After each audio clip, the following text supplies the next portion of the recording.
விஷயங்களை யாராலையும் எவ்வளவு முன்னெச்சரிக்கையா இருந்தாலும் கூட தடுக்க முடியாது. நடக்கிறது நடக்கும்.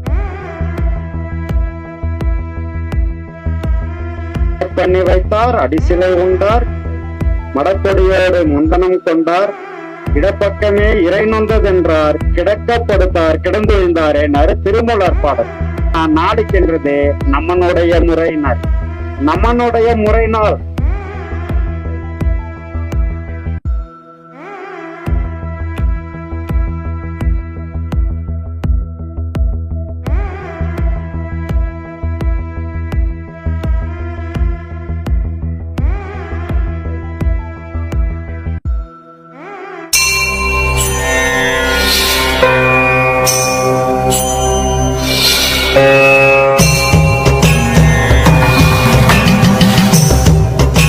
என் குருவுக்கு சமர்ப்பணம்.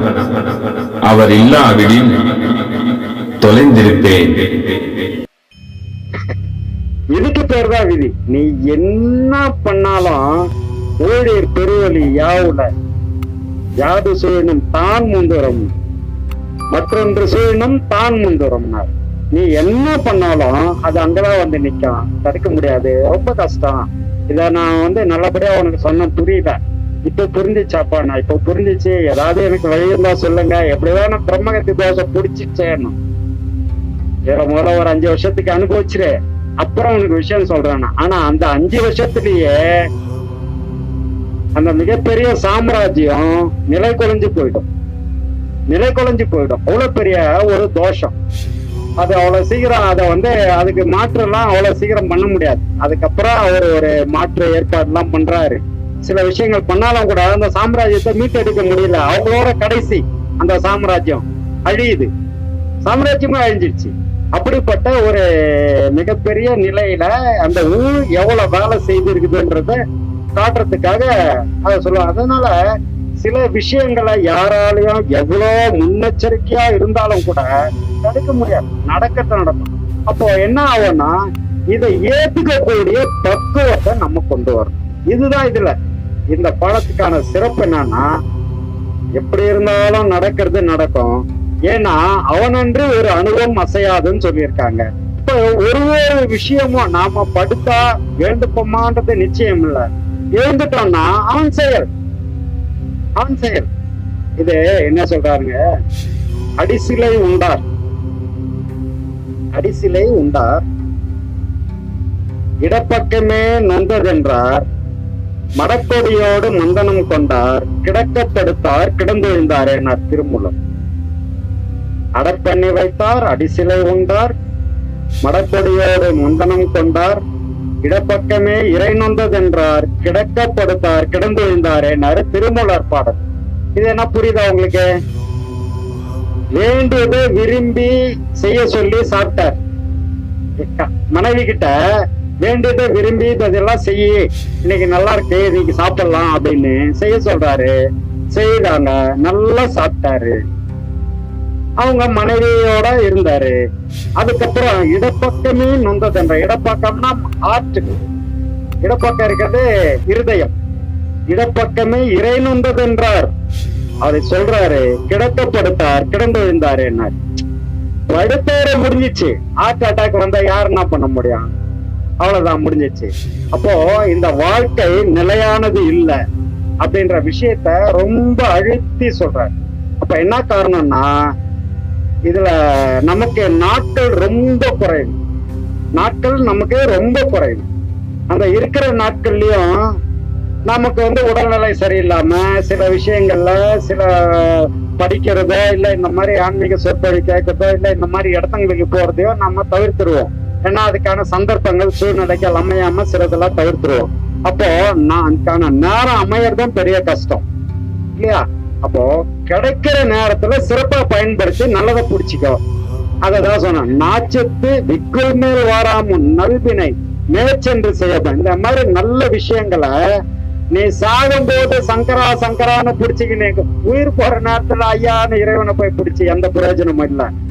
அப்போ இருக்கும்போது இந்த வாய்ப்பு கிடைக்கும் போதே பிடிச்சிக்கணும். ஏன்னா நாளைக்குன்றது நம்மனுடைய முறையினர், நம்மனுடைய முறையினால். நம்மன்னா யமன் அர்த்தம். யமனோட முறை நாள் நாளைக்கு என்று இன்னைக்கு தாண்டா உணர்ந்துன்றாரு. அப்போ நாம அந்த வாய்ப்பு கிடைக்கும் போது தேவையான இந்த மாதிரி ஆன்மீக பாதையில ஆன்மீக விஷயங்களை இன்னைக்கே பிடிச்சிக்க, நாளைக்குன்னு தள்ளி போடாம இன்னைக்கே பிடிச்சி அதுக்கான பயனை இன்னைக்கே அடைஞ்சிருன்ற மாதிரி நமக்கு நிறைய விஷயங்களை மகான்கள் ஞானிகள் சொல்லியிருக்காங்க. சோ அடுத்து என்ன சொல்லுங்க சாமி? கொஞ்ச நேரத்துக்கு முன்னாடி சொன்னீங்க நம்மளுடைய ஆன்மா 16 நாளைக்கு இங்க இருக்கும் ஆமா அப்படின்னு. ஆமா.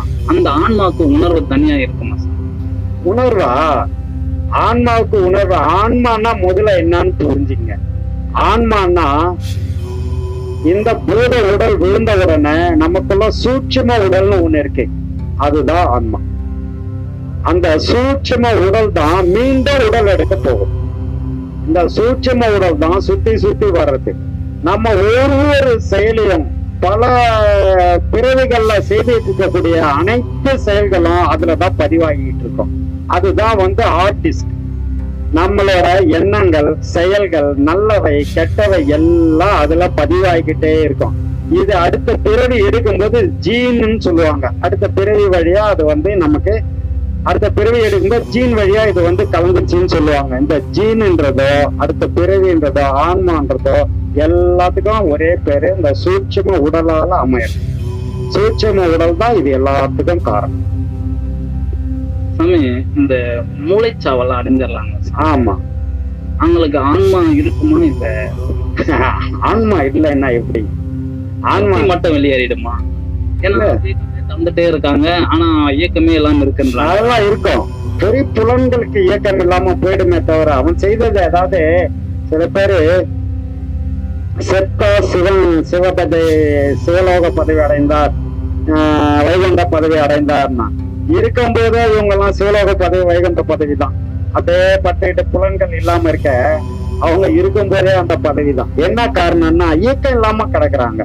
ஆனா ஆன்மா இருக்கு, ஆன்மா இருக்கு, உயிர் இயக்கம் இருக்கே தவிர பொறி புலன்களுக்கான இயக்கம் இல்லை. அப்ப என்ன ஆயிடுச்சுன்னா அவங்களுக்கு 24 தத்துவங்கள் ஒடுங்கிடுச்சுன்னு அர்த்தம். இந்த 24 தத்துவங்கள் ஒடுங்கிடுச்சுன்னா புலன்கள் வேலை செய்யாது.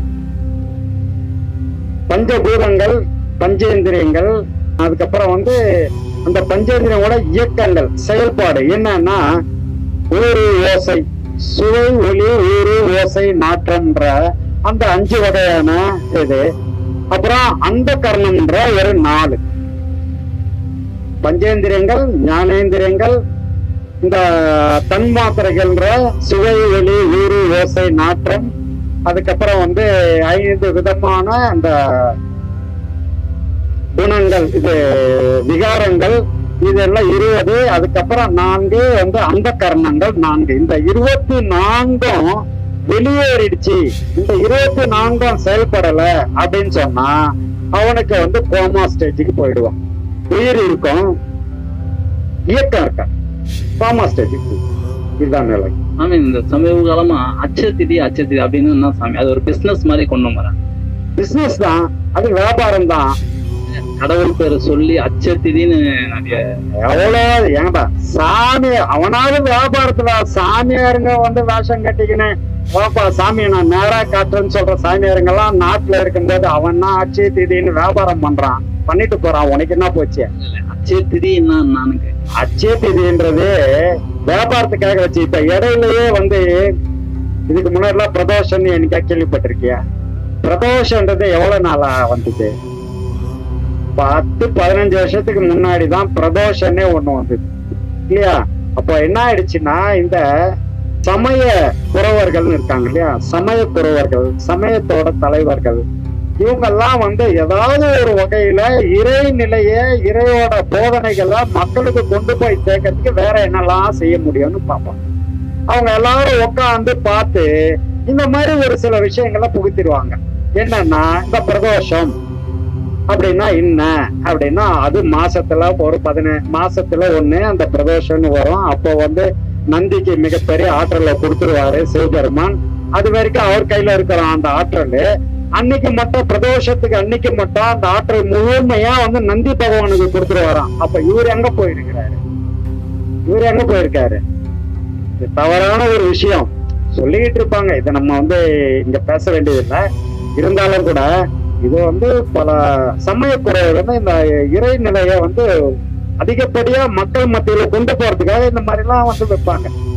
அதெல்லாம் நீ நிறைய மகான்கள் என்ன சொல்றான், காடு மலை நாடுகளை எல்லாம் தேடி தேடி ஓடிக்கிட்டு இருக்கிறே, உனக்குள்ள இறைவன் இருக்கு பாருப்பான்னு சொல்றான். அப்ப என்ன ஆச்சுன்னா கோயில் வச்சதே தப்புன்ற மாதிரி ஆயிடுதா இல்லையா?